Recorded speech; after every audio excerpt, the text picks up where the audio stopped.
In this video, we will be discussing 5 reasons that you are not taking wickets, or as many wickets as you'd like to take. And while we go through these 5 reasons, make sure to write down the full bowling session that you'll see in the background of this video. Please remember that the amount of wickets you take doesn't necessarily determine if you're a good bowler or not.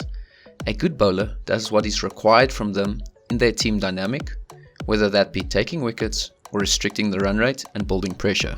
Do what is required from you on a match-by-match basis. Reason number 1 is simply patience.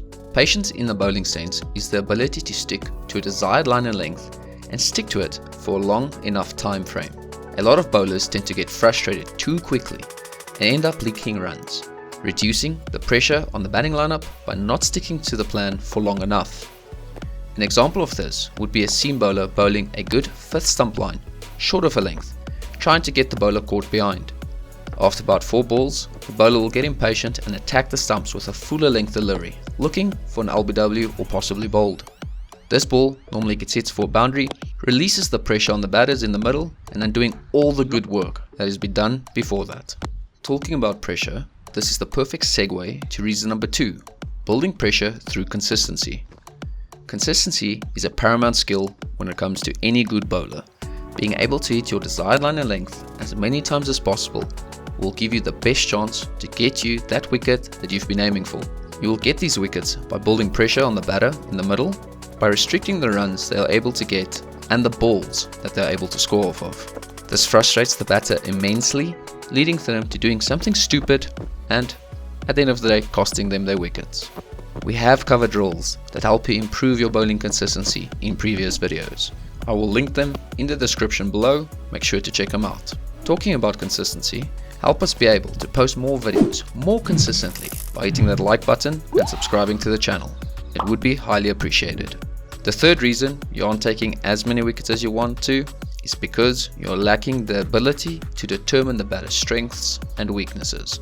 Every batter will have certain weaknesses that you as a bowler can exploit, and determining that as quickly as possible and being able to successfully execute deliveries that almost forces the batter to play around those weaknesses will give you the upper hand in that competition between bat and ball. This is one aspect that we haven't covered in depth in any of our previous videos. So if you'd like us to make a guide on determining batters' strengths and weaknesses, let us know in the comment section below.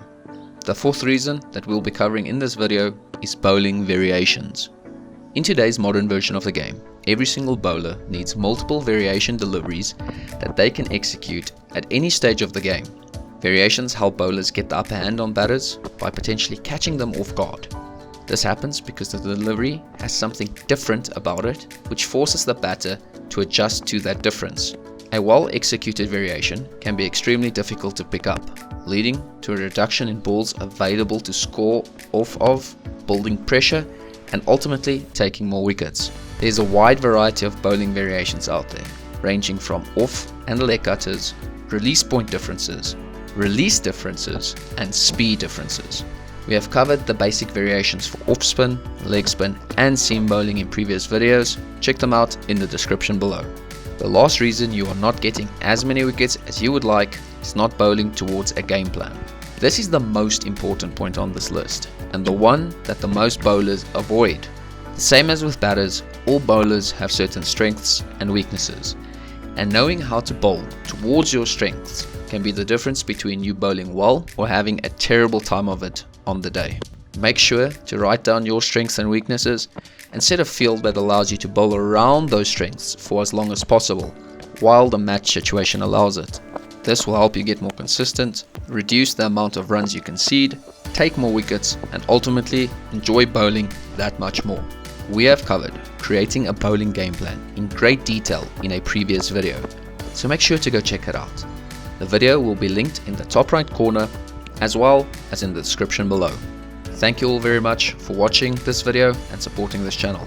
Talking about sport, remember to leave us a like on this video, and a big thank you to the following members that help us make these videos possible: Ray, Jonathan, Hammer, Stanio, Lima, and Yuan.